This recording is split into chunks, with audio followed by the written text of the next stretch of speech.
And welcome back to EDH Deck Building.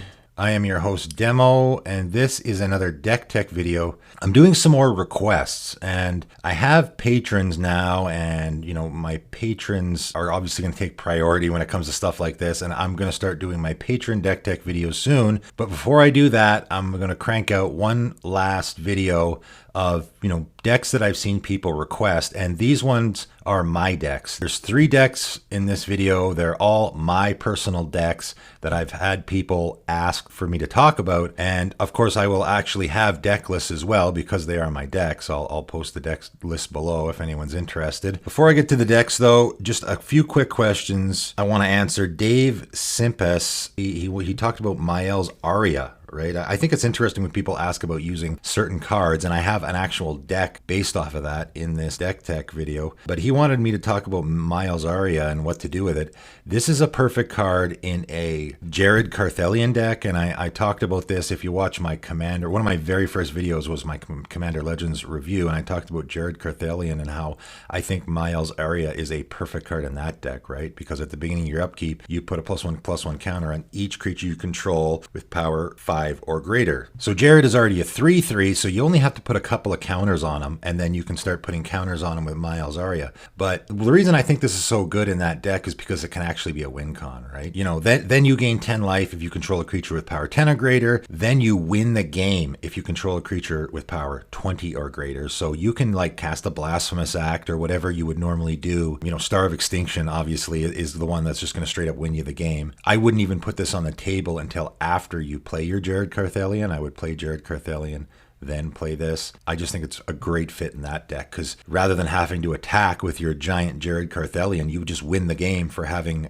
your Jared with a power of 20 or greater. Long before Jared ever came out, I thought it was fantastic in a Zakama deck as well because Zakama is a 9/9, right? And the great thing about Zakama is because it untaps your lands, it comes into play, untaps your lands, and then you can just spend 3 of that mana to immediately then cast Mael's Aria. Again, this is a card you don't want to really play until you have a way to use it. There's no point in putting it out there until you have creatures that will apply to it. At the beginning of your upkeep, it's going to look at your creatures and go, okay, well, you have a creature with power 5 or greater, your Zakama, and it's going to put a counter on it. Then, after it puts a counter on it, it's going to look for creatures with power 10 or greater, which Zakama is then going to be. It's going to be a 10/10. So you're immediately then going to gain 10 life as well. So I think this is a great fit in that deck also. He was also asking about Knowledge Pool, and I mean, there is a Lavinia deck. This is sort of the route that people go. This is actually a CEDH deck, right? So it's a Lavinia deck, and of course, whenever an opponent casts a spell, if no mana was spent to cast it, counter that spell. So if you have Knowledge Pool out, and there are other cards like this, so if you have Knowledge Pool and Lavinia in play, it basically doesn't allow your opponent to cast spells, right? Because Knowledge Pool casts them for free.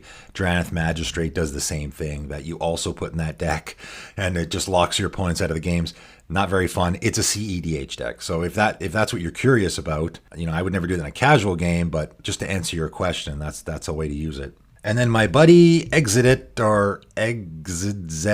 however you say it, sorry man, asked about Suspend but not Joyra, and I just thought, okay, well, my Raynar deck has a bunch of Suspend cards in it, so you could just look at the Raynar deck, just put more Suspend cards in it, right? If you want to do Suspend, just take that shell, that deck, and just put a whole bunch of Suspend cards in it, because Suspend is going to exile cards from your hand, which is going to give you Spirit tokens. Vega is another one. Vega is another commander that you could use as a Suspend commander, because you're going to be casting all those Suspend cards from exile, right? So it's going to be drawing you cards. Vega is probably better than Raynar. If I was going to actually build a straight up just Suspend deck, I would probably go with Vega, because drawing the cards is probably better than just getting Spirit tokens.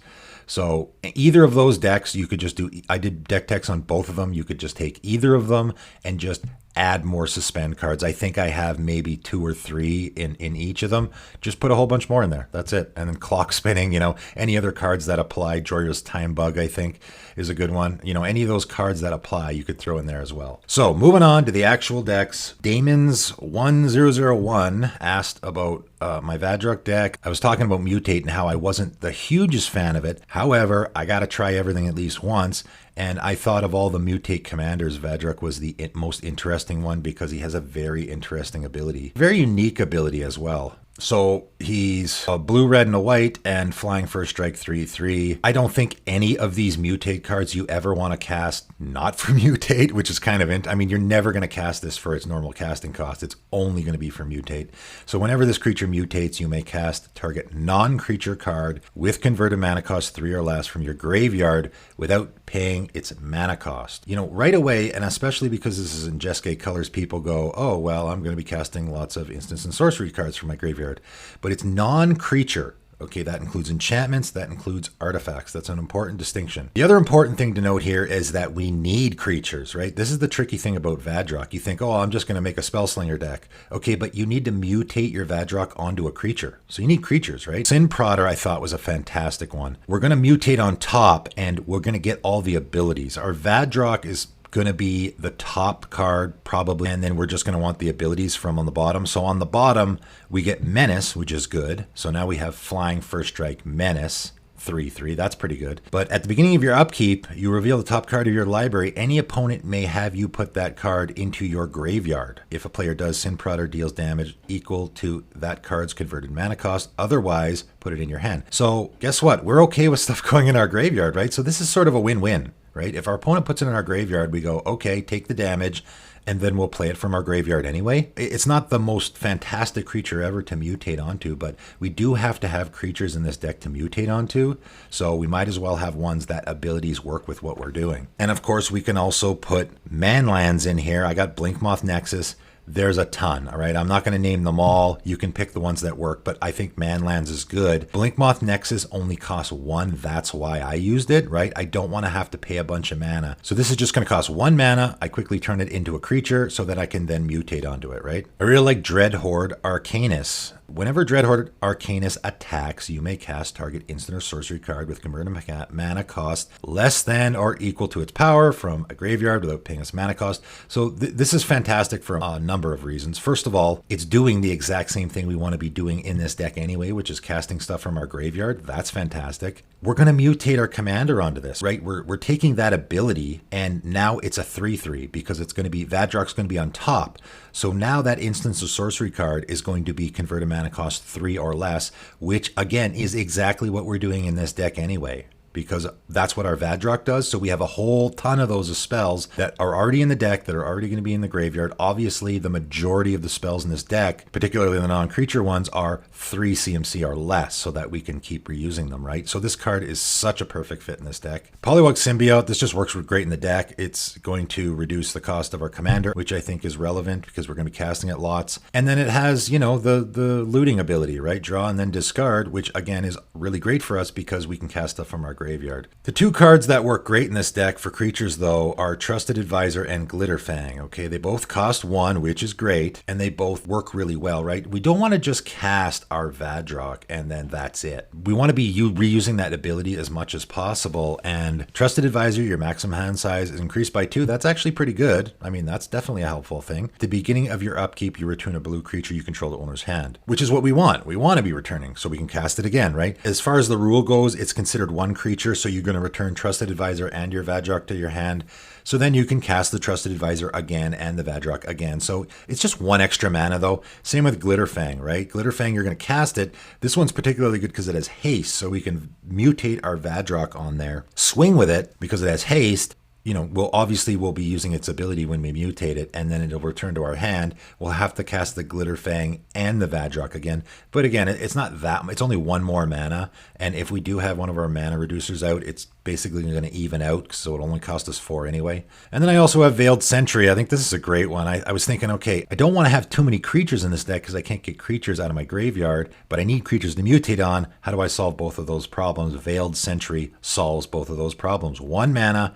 It's not a creature, it's an enchantment, right? So we can get this out of our graveyard if we need to, right? And it's just whenever one of your opponents casts a spell, Veiled Sentry, if it's an enchantment, becomes a creature, and its power and toughness is equal to the total casting cost of that spell, right? The converted mana cost. I mean, your opponents are going to cast a spell immediately. When it comes back around to your turn, it's going to be a creature guaranteed, and then you can mutate onto it, right? And because it's not actually a creature, we can get it out of our graveyard with our Vadrok. And then, of course, the spells, right? Ancestral Vision, You know, everyone knows the cheat here, right? This doesn't actually have a casting cost, so you can't cast it from your hand, but you can cheat. People do this with Cascade all the time, where Ancestral Vision's casting cost is technically 0, so you can cast it with a Cascade. We can do the same with Vadrok, where we cast it from our graveyard. We can just suspend it, and then when it resolves, goes to our graveyard, and we get it again. Gotta have removal, so Citywide Bust and Slaughter the Strong are perfect. These are board wipes that we can cast from our graveyard. They're 3 CMC or less, and neither of them is going to kill our Vadrok, which is fantastic. I have Forsake the Worldly because I think cycling cards is great, right? We can cycle this and then cast it from our graveyard later. So any cycling card you want to put in would work. Frantic Search, you know, obviously we want to be putting stuff in our graveyard that we can then recast. We don't have to put stuff in our graveyard.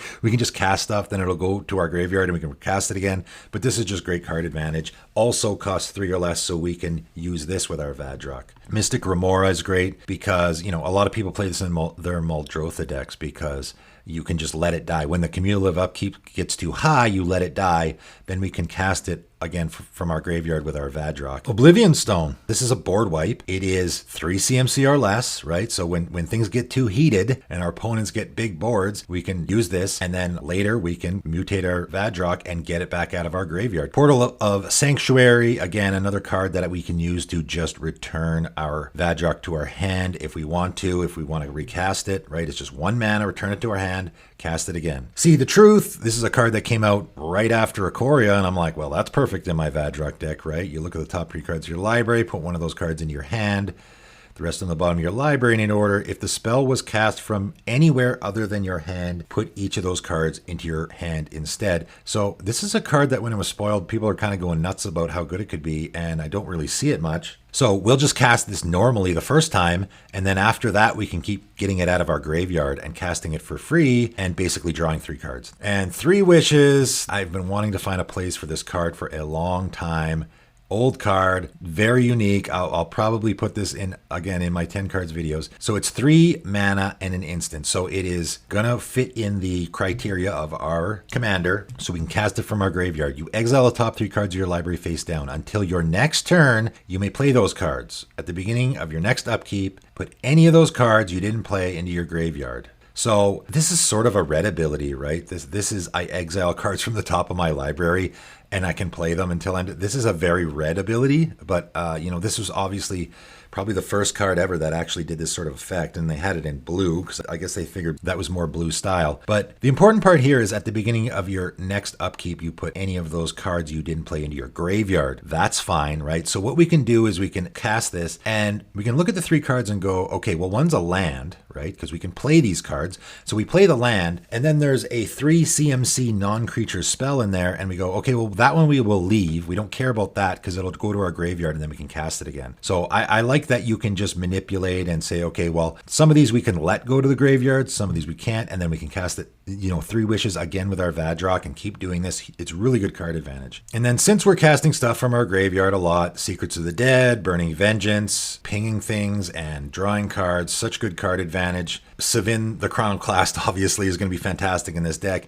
and anyone who has a deck like that is already going to have cards like this because we are casting stuff from our graveyard. And then I just threw Thalia's Geistcaller in here as well. Whenever we cast a spell from our graveyard, we're going to create a spirit token. You know, not bad. And that is my Vadrok deck. Next up, the Tiny Griffin asked about Offspring's Revenge. And again, this is someone who asked me about a specific card. He thought Offspring Revenge had such a unique and really powerful ability that you could build a whole deck around it, and I concur because I did that. Offspring's Revenge is the kind of card that when I first saw it, I was like, oh man, I love it. I love cards like that. I had a Seance deck in Modern that I really loved. It was super fun. Similar effect to this, a little bit different. My Seance deck was all about ETBs, okay? It was all about Eternal Witness and Reflector Mage and cards like that. You just play them normally, and then when they would die, after you had about 5 or 6 creature cards in your graveyard, then you would would play your Seance, and basically what you're doing is you're just getting all those ETB effects again and again and again. And you could do the same thing with this deck. With Offspring's Revenge, you could do the same thing where you're just playing a bunch of ETB creatures, right? So at the beginning of combat on your turn, exile target red, white, or black creature. So that's important. Artifacts or Eldrazi, stuff like that won't work in this deck. They have to be red, white, or black. And then you're going to create a token that's a copy of that card, except it's a 1/1 and it gains haste. All right. So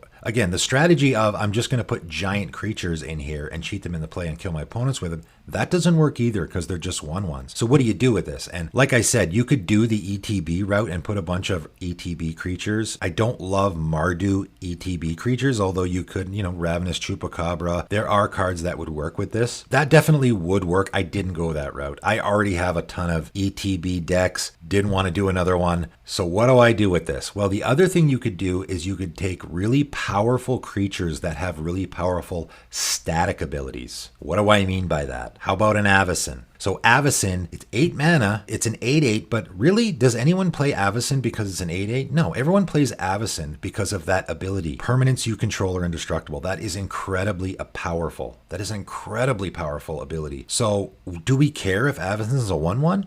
I don't, right? People play her for that static ability of all your stuff's indestructible. That's what we want. In fact, it's one of the first cards we want to put in play because it's going to make our Offspring's Revenge indestructible. Ashen Rider, another one. Do we care that it's a 5/5 flyer? No, we don't. We want that exile effect. It's going to come into play, right? We're going to create a token, comes into play, we exile something, and then when it dies, we exile something. Bloodfire Colossus. This is a board wipe. It costs 8. It's a 6/6, but if you take all of that away, it's just a 1/1 creature that it can turn into a board wipe if we want to. Elishnorn, again, obviously, does anyone care if Elishnorn's a 4/7 with Vigilance? Most people don't. It's for the ability. So having a 1/1 Elishnorn in play is really all that really matters, right? All of our creatures are going to get +2/+2, and our opponent's creatures are going to get -2/-2. Karvek the Merciless is another one. Again, people only play this for the ability that triggers whenever an opponent casts a spell. And if it's a 1/1 token, who cares? As long as we get that ability, that's all that matters, right?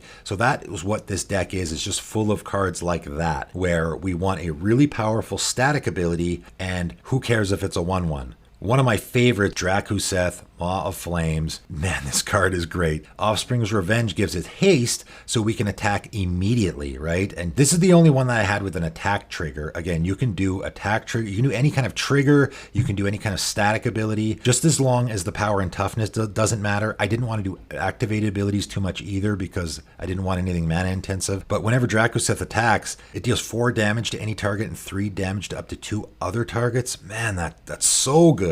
It's just kind of funny to be attacking with this tiny little 1/1 token and you're breathing fire all over everyone. This is one of my favorite targets in the deck to go for. Also have Karmic Guide. This guy serves double duty in the deck, right? So we can just do this like you normally would with the Karmic Guide, or because of Offspring Revenge, again, we can cast Karmic Guide, get something back, let it die. So it has Echo. We can let it die. Don't pay the Echo. Get it back with Offspring's Revenge. It's a 1/1. Who cares? We're getting something else out of our graveyard. That won't be a 1/1. It'll be the actual creature. And one of the problems here is that you're going to be exiling these creatures from your graveyard. This is another issue I had with my Seance deck. You got to keep your graveyard full. I love Pull from Eternity, another card. It just has such a unique ability. Put target face up exiled card into owner's graveyard. So this can work on your opponents too, and I'll talk about this more in my 10 cards video because this is definitely going to be in there, the different things you can do with it. But in this deck, we're exiling those cards, right? So I'll exile my Elishnorn, right, from my graveyard, and it's going to be an exile. I have the token,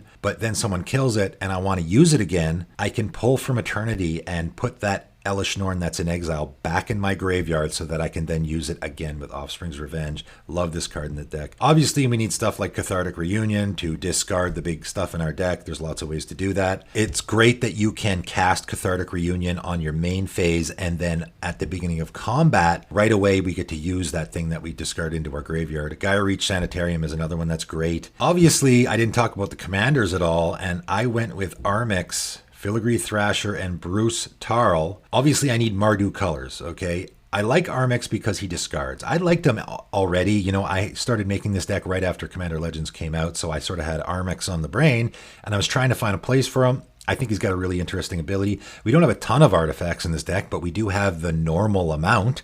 And he's also an artifact, so we can actually just use his ability as it was intended. I really wanted a discard, a commander that could discard in the command zone in case we were in a situation where we just really needed to throw an Avacyn in our graveyard and we couldn't. And then Bruse Tarl, we needed Mardu colors, so it was either Akiri or Bruse Tarl. I went with Bruse Tarl. I mean, I suppose you could go with Akiri and then go more of an artifact theme, but Offspring's Revenge doesn't work with artifacts, so I don't know if I'd want to go that route. I thought Bruse Tarl was the better fit. We are going to be attacking with our Armix a lot, so that works. And then we always want backup effects, right? You always got to have backup effects. I'm not going to rely on one card out of my entire deck that isn't my commander. You know, you can't build an entire deck. I mean, you can. I don't recommend that you build your entire deck around one card and rely on getting that one card in order for your deck to work, unless it's your commander, obviously. So we have backups. God Pharaoh's Gift is the backup, and funny enough, I also made a God Pharaoh's Gift deck in Modern as well. You know,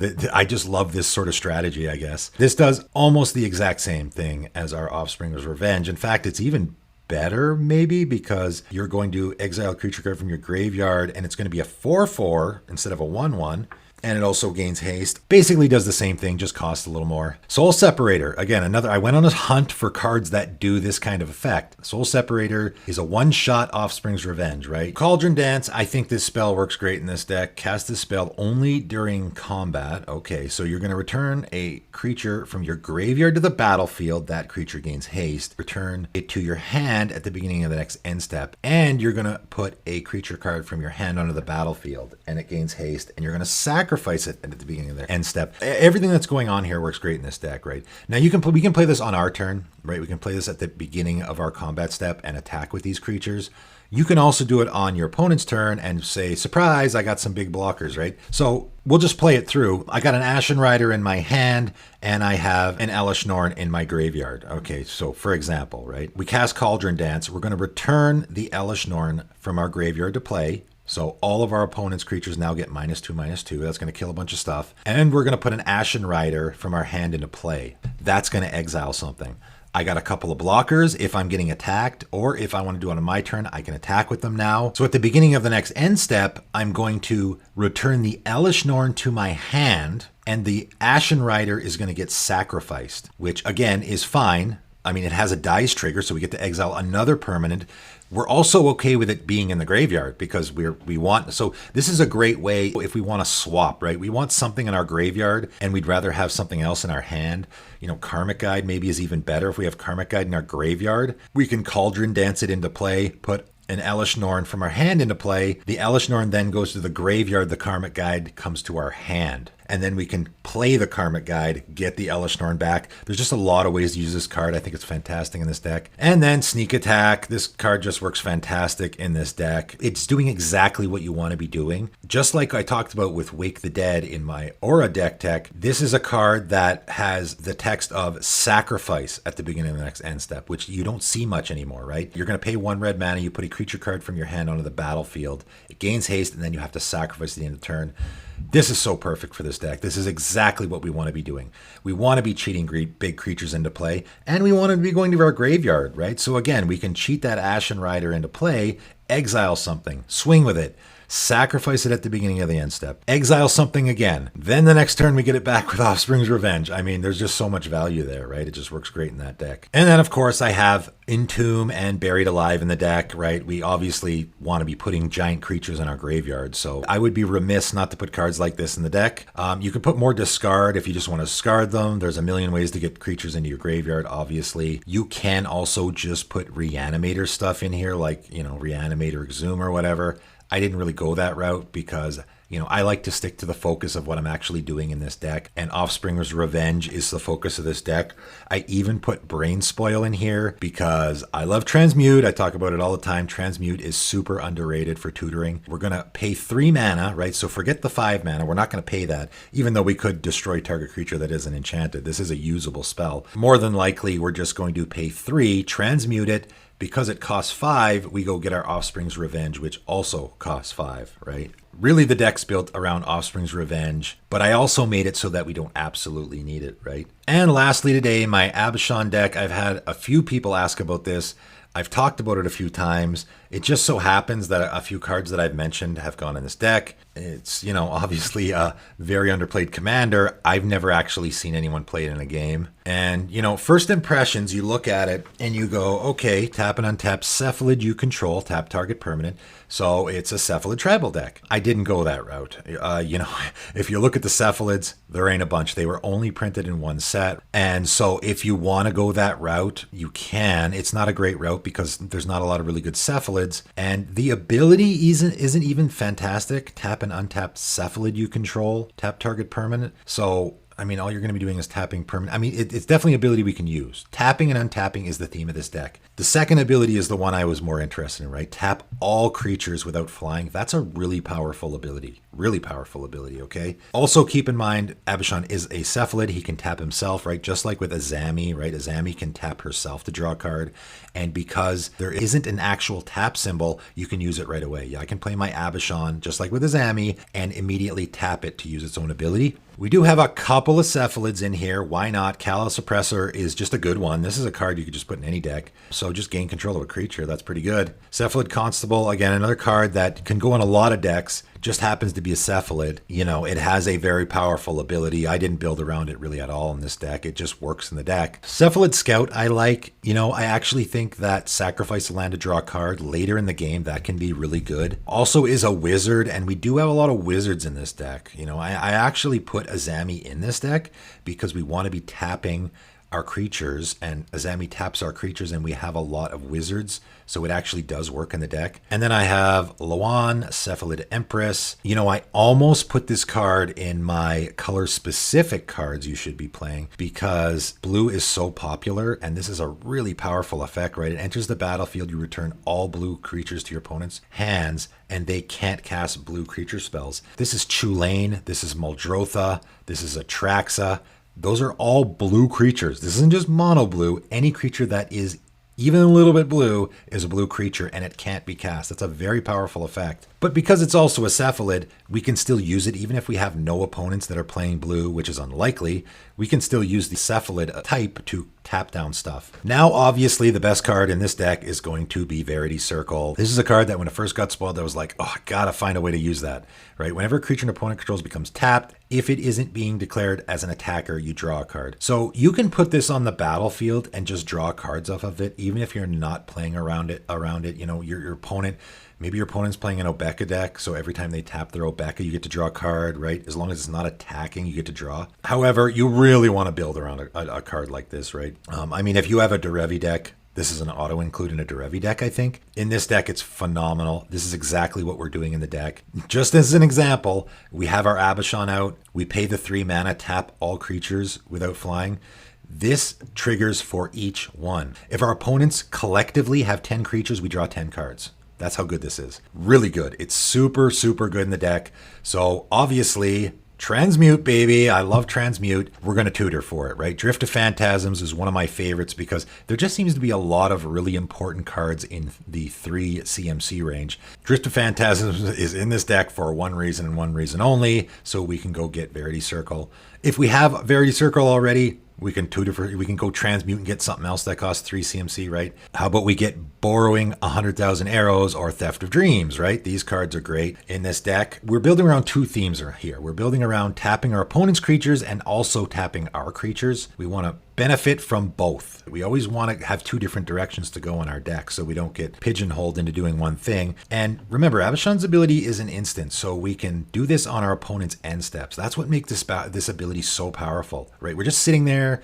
minding our own business. Our opponent goes to their end step and we go, okay, well, I pay 3 mana, I tap everyone's creatures down. So now that leaves them open to attack, so that's good. But also then we can cast Borrowing 100,000 Arrows or Theft of Dreams on our turn and draw a bunch of cards, right? Because all of our opponent's creatures are tapped. Betrayal is another one. You know, you play it only on an opponent's creature, and whenever it becomes tapped, you draw cards. So this is sort of like Verity Circle, a one-shot Verity Circle. Again, don't forget, Aboshan's first ability we can also use. We don't always have to be using the second ability. We can just put Betrayal on an annoying creature that our opponent has. I mean, or even their Obeka, right? Someone's playing an Obeka deck. I mean, I hate to say it, whoever's playing the Obeka deck, but if you're playing against my Aboshan deck, you might as well just pack up and walk away because you're not going to win, right? Because all we're going to do is just tap down his Obeka every single turn and he's never going to be able to use it, right? Obeka is what I call a monolith commander, which means if you can't use it, your deck really doesn't do a whole lot. So if we can just tap down someone's commander, and this is another thing that you can do with this deck. If someone has a commander that is like that, and you just tap it down every turn with Aboshan's first ability, then you're just going to hose that player. Just with very little effort, you can completely hose a deck with this, right? And we're going to put Betrayal on that creature, right? If there's one creature in play that we want to be tapping down all the time, we put Betrayal on it, so then we also get to draw a card. And then we're going to benefit from tapping our creatures as well, right? Remember, we always want to have a secondary strategy. So Fallow Sage and Surge Spinner. I had a deck, again, in Modern, that's where I get a lot of these ideas from, is the decks that I made in Modern. Always trying to come up with different ideas in Modern was tough, and I took a lot of these ideas with me into Commander. I had a wizard deck, right? Fallow Sage and Surge Banner are both wizards. Again, a Zami taps wizards. So both of these guys are going to love having a Zami in play because they both want to be tapped, right? When Fallow Sage becomes tapped, we draw a card. When Surge Spanner becomes tapped, we can pay 2 to bounce a permanent. And again, Aboshan's going to be tapping everyone's creatures, right? Ours included. So our Fallow Sage is going to get tapped. We get to draw a card. Our Surge Spanner becomes tapped. We get to bounce a permanent. Also have Tradewind Rider. Whenever I'm making decks like this, there's a lot of nostalgia for me. Tradewind Rider is a card that I played against way back in the day when I first started playing Magic. A guy had a Tradewind Rider deck that was super good. It kicked my butt, and I've been a fan of it ever since. I'm going to tap 2 untapped creatures I control to bounce a permanent, right? Any permanent, even lands. That's what this guy did with this deck, by the way. He would bounce your lands and completely lock you out of the game. It wasn't fun to play against, but I was super impressed by it. Again, if we have our Surge Spanner and Fallow Sage in play, that's fantastic. We'll tap those 2 guys, draw a card, bounce a permanent, and then bounce another permanent. It's great in this deck because we want to be tapping our creatures. Also, we're in a little bit of a theme of, sort of locking down our opponents, so bouncing permanents is always great for that. And then a couple of really great ones, Time of Ice and Thousand Winds. I believe these are the cards that I mentioned when I was talking about this deck. Blue is actually really good at both bouncing tapped creatures and locking down tapped creatures, so that's definitely where we're going to go with this deck. Remember, Aboshan's ability is an instant, so we can do it on our opponent's end step, tap all creatures. On our turn, everything of ours untaps. So if we know our Time of Ice is going to go off next turn, right? Return all tapped creatures to their owner's hand, right? Time of Ice is also going to tap down creatures, which also works great in our deck. Or we want to flip our Thousand Winds. Thousand Wind costs 7. That's a lot, right? So we don't want to have to do Aboshan's ability also. We tap everything on our opponent's end step, and then on our turn, all of our creatures untap. So we don't have to worry about our creatures. Obviously, if our opponents have flying creatures, unfortunately, they're going to escape, but you can't get them all, right? And then Containment, Membrane, and Crust, we have lots of effects like this as well that are just going to completely lock down our opponents, right? I also mentioned I have Energy Tap in this deck. I think this is the other instance of where I mentioned this deck is Energy Tap, because this is just a great card. In a lot of decks, it's a great mana booster. We also want to be tapping our creatures, so I can just tap my Fallow Sage, draw a card, and get 4 mana. I just really love that card in this deck. Fate Stitcher is great in any deck where you want to be tapping. We want to be doing lots of untapping, tapping, untapping, tapping, right? So this card is just great. Kefnet's Monument's great in this deck. It's going to reduce the cost of all of our creatures. And then also, whenever we cast a creature spell, we can tap something down. Deluge is a one-shot of our Aboshan, right? This is going to tap all creatures without flying. So it is his second ability, just a one-shot, right? He does cost 6, so we're going to want alternatives to his ability. Tolarian Kraken is great in this deck. Whenever you draw a card, you may pay 1. Whenever you do, you may tap or untap target creature. This can be really good in this deck. Again, Verity Circle, we're drawing cards, right? So this can get into a situation where we draw a card off of our Verity Circle, our Tolarian Kraken triggers, we pay 1, tap something else, draw another card, pay 1, right? So for every 1 mana, we're basically drawing a card. Fallow Sage, this works with great too, right? So we draw a card off of that, and maybe we can pay 1 and untap it so we can do it again, right? If we have a Zami in play, we can really go to town because we can tap Fallow Sage to draw a card, draw another card. Tolarian Kraken triggers twice. We can untap the Fallow Sage with it, tap it again maybe. There's just a lot of bananas things we can do here. I have Biden Athasa in the deck. Remember, this ability is an instant. I've said it like 6 times already, but another thing you can do with this is I can just swing with my whole team and then use the ability, right? So my creatures are already tapped, so I don't care. They're already attacking. So now I just tap all my opponent's creatures and they have no blockers, right? So I can get through for damage really easy. That's why Binding Thassa is great. But also that other ability, creatures your opponents control attacks this turn if able. This is another way I can tap all my opponent's creatures, right? If my opponent's got a bunch of creatures, I mean, yes, he can attack me, but it is a way that I can force my opponent to tap their creatures if necessary. That is my Aboshan deck. It's actually my first mono blue deck I ever made. I stayed away from mono blue for a long time because, you know, as a lot of people say, and I've already seen a lot of comments on a lot of my videos, I can't believe how much people hate blue and Commander. Like I said, I actually responded to a guy about this, and he talked about how he agrees about how you should be attacking the blue player. I think I was talking about Cyclonic Rift, and he was agreeing that you should do that because I hate blue players. Everyone needs to gang up on the blue players. And I said, well, what if you have 3 opponents that are playing blue? What do? You just pick up your cards and walk away?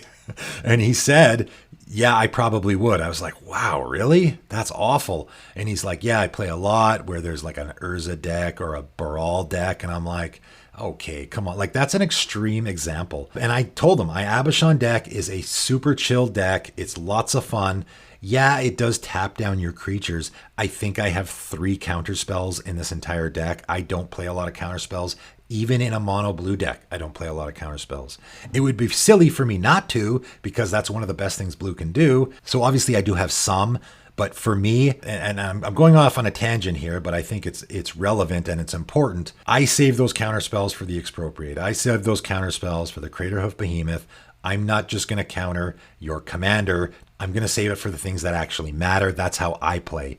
I think a lot of people get really upset at mono blue decks. You know, they call them permission decks, which I always hated that term because it's like you have to ask permission in order to play Magic. And yes, a lot of people do play mono blue decks like that, and it's incredibly obnoxious, and I 100% agree. Don't do that if I come to the table with my Aboshan deck, though. I promise you it's actually a fun deck to play. Even though I am tapping down your creatures a lot, it can be a fun deck to play against, and it's interesting.